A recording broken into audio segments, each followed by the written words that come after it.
નમસ્કાર, સમાચારો સાથે હું છું જયેશ। સૌપ્રથમ નજર ન્યૂઝ ફટાફટ પર। વરસાદી સાથે ડાંગ જિલ્લામાં પ્રકૃતિનો વૈભવ છલકાયો। આહવા, વઘઈ અને સાપુતારામાં વરસાદી માહોલ છવાયો।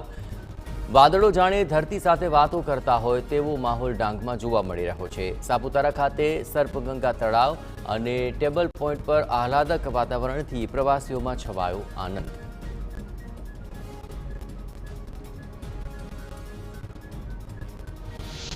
અમરેલીના બાબરામાં સતત 4 દિવસથી વરસાદી માહોલ યથાવત। શહેર અને પંથકના મોટા ભાગના ગામડાઓમાં વરસ્યો વરસાદ।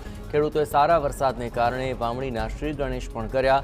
ચોમાસાની શરૂઆતે જ સારો વરસાદ થતાં ઊભા પાકને ફાયદો થવાની ખેડૂતોને આશા।